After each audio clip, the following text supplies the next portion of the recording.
ازيكم عاملين ايه؟ يا رب تكونوا بخير وباحسن حال. النهارده فيديو جديد، يا رب الفيديو يعجبكم، بس اهم حاجه ندوس اللايك. ويلا بينا نشوف الروتين بتاع النهارده. بصوا يا جماعه، انا مش عارفه، العيد داخل عليا وانا اصلا الدنيا عندي اقسم بالله تضرب تقلب، وغير كده انا يومي مضغوط جدا جدا فوق ما تتخيلوا.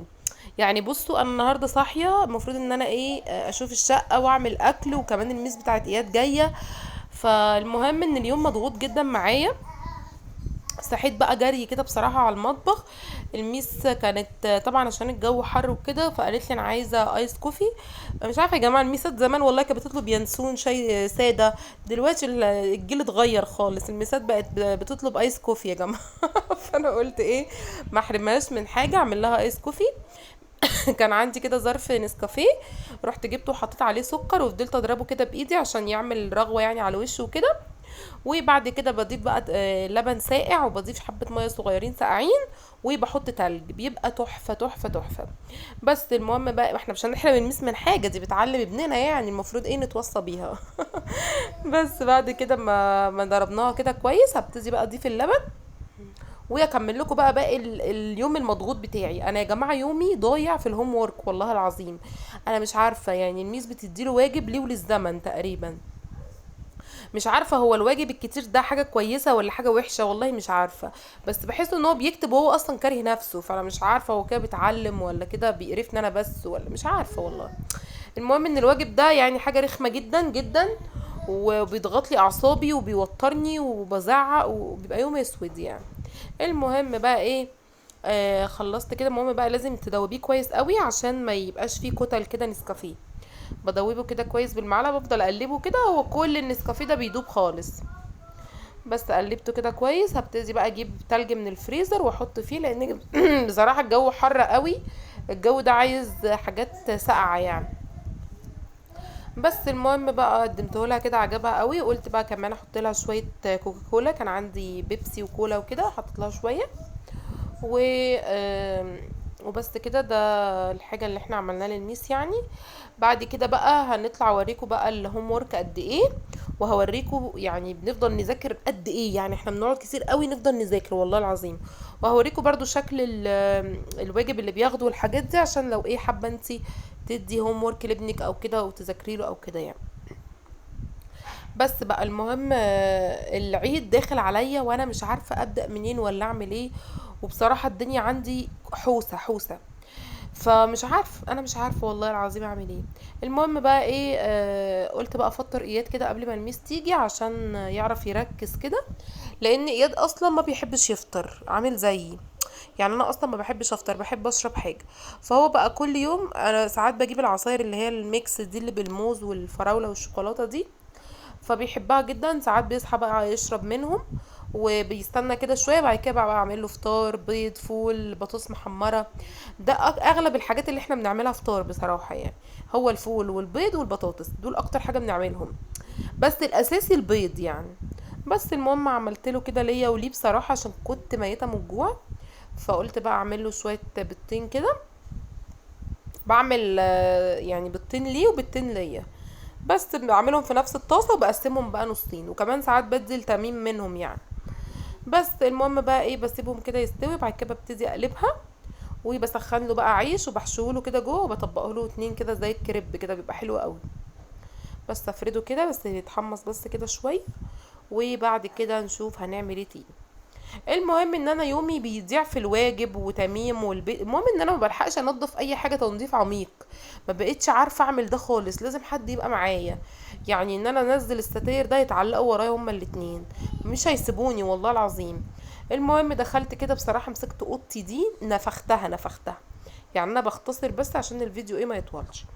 المهم بقى ايه، جبت ملاية وقلت بقى اشيل الملاية دي عشان الحر بيخلي الملايات ما تستحمليش تقعد تقعديها كام يوم على طول، هوب كده ايه بشيلها. وكمان المروحة دي عايزة تتغسل تتغسل. بس خايفة اغسلها تبوظ بصراحة، لان هي اساسا بتهبل معايا جامد. يعني شوية تشتغل وشوية تطفي، فمش عارفة، خايفة اغسلها تفصل خالص، لان هي بتوقع لي تراب على الارض كمان. فخايفة جدا اغسلها، يعني خايفة خايفة الصراحة. بس وكمان الجو حر، فاحنا حاطين في كل حتة مروحة. حاطين هنا مروحة، والأوضة التانية مروحة، وفي الصالة مروحة. بس المهم تميم هنا كان صحي بقى، فقعد لي بقى بقول له باي. عمال يضحك، هو تعبان اصلا وعنده كحه ورشح ومبهدل يعني الواد يعني. بس المهم ايه، خلصت كده الاوضه، كان فيه هدوم كتير قوي طبقتها وغيرت الملايه وكده، وبعد كده طلعت بقى فوق للاستاذ ده. بصوا بقى كميه الواجبات، والله يا جماعه ده الماس. بصوا بقى الواجب ده كده اقل واجب تقريبا يعني. بتديله بقى وصل، وبتديله اكمل، وبتديله كتابه بقى 1 2 كده. طبعا هو كل الكلام ده هو واخده، بس هي بتراجع له بقى على الحاجات دي عشان لما يتأسس يعني. بس واول ما بتيجي الحصه بتعمل له املا. اول ما بتيجي بتشوف ايه اللي حفظه ايه اللي محفظوش، وبتديله بقى ايه بي 1 الف ب، وبالترتيب وشويه من غير ترتيب. لان انا مشكله اياد ان هو بيحفظ بالترتيب. يعني تقولي له اكتب الف ب ت س يكتبهم لك كلهم ورا بعض حافظهم. تيجي تقولي له مثلا اكتب لي مثلا ح طه، ما يعرفش. يعني لازم يمشي بالترتيب، غير كده ما يعرفش، لازم يفضل يقولهم ما بينه وما بين نفسه من الاول عشان يعرف يوصل للحرف اللي انا عايزاه. فطبعا ده بيشل يعني بيجيب شلل، فمش عارفه ده طبيعي ولا لا بصراحه. بس اصعب حاجه ان انت تعلمي الطفل ازاي يكتب الحروف من غير ترتيب، يبقى حافظها كده خلاص. يعني اكتب ب يكتب ب، اكتب ت هم اول كام واحده اللي حافظهم. يجي بقى للي في النص بقى زين طه ظه واو مش عارفه الحاجات دي بينسى طبعا. ونفس الكلام في الاي بي سي. فهي بتديله مره ان انا امليه بالترتيب، وده بيبقى سهل. باجي من غير ترتيب بيبقى بقى بالشباشب بقى. الشبشب بيطلع وبيتنطور، والزعيق ده بيبقى صوتي قد كده. والام المصريه طبعا يا جماعه، فانا حسيت بكل ام في الدراسه بصراحه. انا بقيت ارفع الشبشب يا جماعه بصراحه بصراحه عشان ما نكدبش. هتقولي لي معلش يا شوشو لا ازاي تربيه ايجابيه، هقول لك لا والله معلش، انا التربيه الايجابيه دي مش نافعه معايا، مش واكله معايا خالص والله. لان انا مهما انا اتكلم ما فيش اي حاجه بتحصل، بمجرد اقسم بالله ما برفع الشبشب برفعه، ده انا بهوشه بس. ده انا يا ريتني انا ضربته مثلا، لا ده انا بس برفعه من رجلي بلاقيه كتب. فايه السبب بقى؟ قولوا لي. ما هو معلش التربيه الايجابيه دي ايه بقى؟ ما انا اصل انا برفع الشبشب بلاقيه كتب اشمعنى؟ فبصراحه مش عارفه. المهم ان انا في تنظيفات بقى العيد هعمل ايه، بفكر اعمل حاجه يعني. اعمل ايه؟ اجيب ملايات جديده، احس ان انا في العيد والله يا جماعه انا زهقانه قوي. بفكر اجيب بقى ملايات جديده للاوض. وبفكر اجيب المهم ان اي حاجه هتبسطني ان انا اشتريها يعني، المهم ان انا ادفع يعني. هجيب ملايات، وبفكر اجيب مفارش للترابيزات بره. وهجيب كمان مفارش للركنه. واعمل ايه تاني؟ وفي زرعه كده عجباني بصراحه، بس الزرع بقى في حته تانية معرفش فيه ايه بصراحه. الزرع اقل زرعه ب 600 و 700 جنيه. ليه؟ مش عارفه بصراحه. ما كان على ايامنا الزرعه ب 200 جنيه زي الفل وتحفه. دلوقتي لا. دلوقتي اقل زرعه تبقى كويسه تلاقيها ب 600 700 جنيه. فان شاء الله اشوف كده حد يعني رخيص كده بيبيع زرع. لان ميدان الجامع الزرع بتاعهم حلو قوي بس غالي جدا.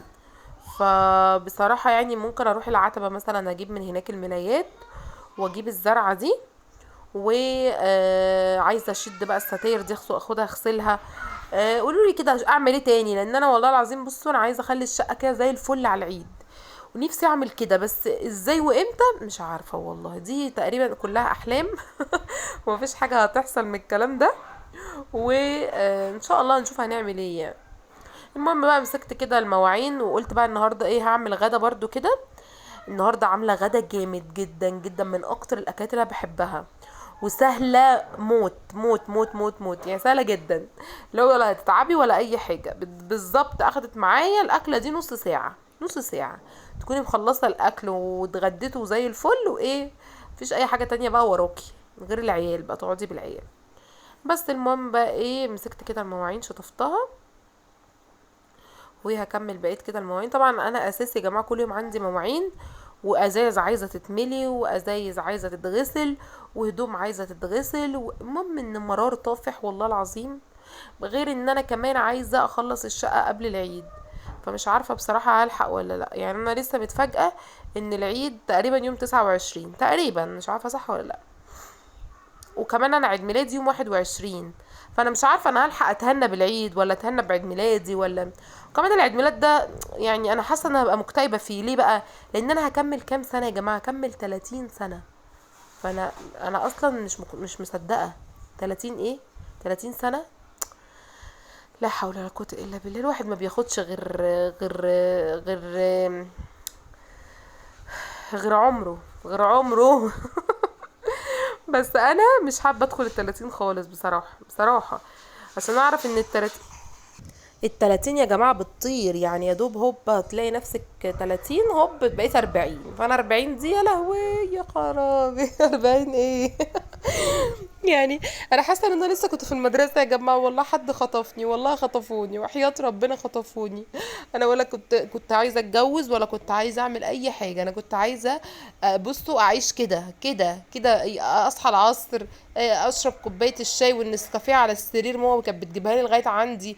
ها يا حبيبتي هتفطري ولا لا؟ لا لا مش قادره دلوقتي يا ماما. بعد كده تقولي لا تفطرني بالعافيه. والله العظيم كانت بتفطرني بالعافيه. ويا دوب ساعه والاقيها عملت الغدا. كنت بفطر واتغدى واتعشى وانا على السرير. ايه اللي جرالي وايه اللي حصل لي؟ انا مش عارفه بصراحه. يعني عارفين اللي هو ايه، بنروح للهم بايدينا وبرجلينا، مش عارفه ازاي. المهم بقى ايه، خلصت كده المواعين وبعد كده ادخل بقى ايه. كنت مطلعه لحمه مفرومه، كنت محتاره اعمل فيها ايه، فقلت هعمل اكله العيال بيحبوها جدا اللي هي مكرونه. بس مكرونه كده بصوص كده تحفه تحفه تحفه. طماطم عادي جدا، بس هنعمل فيها ايه، افتكاسه كده بتخليها حلوه قوي. وكمان هعمل لحمه كده برضو عصجها، لان اساسا تميم اللحمه المكعبات دي ما بيعرفش ياكلها، فبخليها له لحمه مفرومه احسن يعني. بس بقى اهو غسلت كده المواعين. طبعا قبل ما اشتغل في الغدا والكلام ده لازم اكون خلصت كل المواعين ومليت الازايز وكده. اشطف بقى كده الحوض كويس. انا اساسي لازم الحوض كده يتشطف كويس. وهشطف كمان الرخامه. تخيلوا يا جماعه، حماتي راحت سألت على الورق اللي هو بتاع الرخامه ده، لقيته بكام. هي اصلا كانت جايباه ب50 جنيه من قريب مش من بعيد. لقيته ب70 ولا ب80 جنيه. تخيلوا المتر. يعني انا لو مثلا هجيب مترين هنا ومترين هنا، هدفع لي بتاع 88 160 160 160 300 وحاجه، 300 وحاجه. والله العظيم تخيلوا. انا اصلا كنت جايباه الابيض بتاعي اللي كنت جايباه له الرخامه ده. وده كنت جايبه تقريبا 10 متر او 5 متر. كنت جايباهم ب60 جنيه ولا ب70 جنيه. معرفش ايه اللي حصل، مش عارفه بصراحه. وبتاع الرخامه التاني كنت جايباه 2 متر. كان تقريبا المتر ب20 او حاجه. المتر كان ب20. يعني تخيلوا اجيب ستيكر ب350 جنيه ستيكر بس كده للرخامه. ليه يا جماعه ليه؟ يعني معلش ال 350 جنيه دول انا اولى بيهم يعني. اجيب حاجه ليه بيهم في اروح اجيب لحمه. كيلو لحمه نتغدى بيه. ليه اجيب ستيكر مش عارفه في ايه بصراحه يعني. الستيكر يا جماعه كان ب30 جنيه وب50 جنيه المتر. دلوقتي بقى ب80 جنيه. ليه يعني؟ ليه؟ هنعمل ايه؟ هنطير بيه؟ نروح نجيب رخامه بقى وخلاص بقى ونرتاح. بس بقى ابتدي كده اشد الحوض كده عشان الواحد يحس بنظافة كده. لو انت يا جماعة لسه محطتوش لايك للفيديو، من فضلك من فضلك حطي لايك. عشان واحد يعني زهق، والله العظيم واحد تعب. ولا بتحطوا لايكات ولا تعليقات ولا اي حاجة. ليه يا جماعة كده؟ ليه انتوا؟ لا انا مش مسامحاكوا يا جماعة، مش مسامحاكوا بجد. بس المهم هدخل بقى على الغدا. المهم جبت بقى ايه حلة كده على النار. هبتدي بقى احط فيها ايه سمنة. وهبتدي اعمل ايه هعمل هنا ايه، هعصج اللحمه المفرومه. بصوا بقى هنعصجها ازاي. هنحط كده شويه سمنه صغيرين وهنحط شويه زيت. وبعد كده نبتدي ننزل بالبصل بتاعنا، حبه بصل كده حلوين.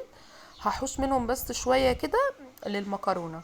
تمام. هبتدي بقى كده اقلب البصل. طبعا هحط عليه شويه ملح عشان يدبل كده ويدخل في السوا يعني ويتحمر. وبعد كده هبتدي اسيبه بقى يعيش مع نفسه كده عقبال ما اعمل صلصة المكرونة. عشان اكون خلصت كده من حاجة، فاهمين قصدي. بس بقى المهم بقى ايه، هبتدي اجيب الحلة بتاعة الصلصة. هحط فيها سمنة برضو وهبتدي بقى انزل عليها بالبصل. ومقطعة كمان فلفل حراق، بس شايلة منه البذر بتاعه عشان ما تبقاش حراقة. هو طبعا ما بيديكيش اي حاجة غير ريحة بس. يعني مش مشطشط خالص خالص يعني كويس. طالما شلت البذر بتاعه خلاص. بس بقى هبتدي احمر كده البصل كويس. وهبتدي بقى احط الفلفل واحط الثوم، ثوم وبصل وفلفل. يا خرابي. بتديكي طعم رهيب رهيب بجد. بس كده هبتدي بقى اقلبها كده كويس، وبرده ايدي هنا وايدي هنا. وهبتدي بقى اسلق برده المكرونه. بصي الاكله مش هتكمل معاكي نص ساعه. انزل بقى في فصين الثوم، وابتدي برضو احط الفلفل بتاعي بيديها ريحه حلوه قوي، وبحط مكعب ماجي كمان. وقلبي بقى يا ست الكل، وهتاخدي احلى مكرونه ان شاء الله. هو تقريبا كان فاضل والله ياكلوا الحله من كتر ما هي كان طعمها تحفه.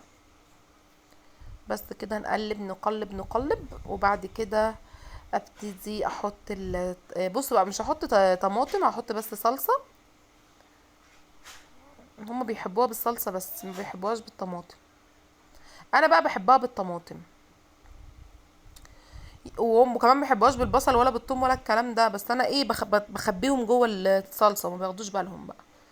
بس بقى هبتدي كده احط الصلصه بتاعتي. انا طبعا عامله كميه كبيره، يعني عامله حله كبيره عشان تقعد معايا ايه حبه حلوين، يعني تقعد معايا يومين الاكله دي، عشان مش كل يوم اعمل اكل. هبتدي كده احط بقى فلفل اسود، واحط مكعب ماجي وشويه ملح، واسيبها بقى تتسبك. طبعا مش تاخد وقت خالص، عقبال ما اسلق بس ايه المكرونه. هنا بقى هبتدي بقى احط اللحمه المفرومه عشان تتعصج. شوح بقى كده البصل اهو اتشوح. هبتدي انزل باللحمه المفرومه بتاعتي. برضو هحط فلفل كمان في اللحمه. ماشي. طب ادي هنا عصير. ماشي. اديها انت. بيقول لها عايزه عصير، هتقول له لا اكيد يعني. بس المهم بقى ايه، هبتدي اشيل، بس كان في كده شرايح بصل كده طويله كده، هبتدي اشيلها. حطيت بقى الفلفل، اديها تشويحه مع البصل، وبعد كده ابتدي احط اللحمه. على فكره يا جماعه، الفلفل في اللحمه والمكرونات والحاجات دي بتبقى حلوه قوي. الفلفل بجد، الفلفل ده خطير. انا بعشق الفلفل بكل انواعه. بس طبعا لو حراق لا، ما لو حراق قوي ما بحبوش. بحبه يدي ريحه بس كده للاكل. عصتك بقى كده اللحمه، وطبعا لما بنزل باللحمه بحب كده اديها حبه فلفل اسود عشان ما يبقاش فيها زفاره ولا اي حاجه. بس كده، وايدي برضو شغاله فيها.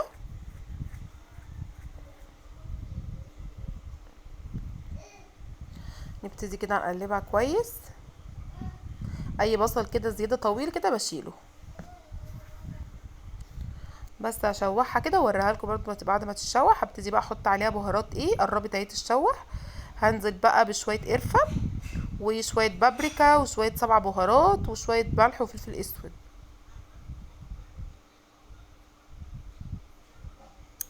حطي بابريكا عليها، بتديها كده لون حلو وطعم حلو بصراحه. بس كده قربت تخلص.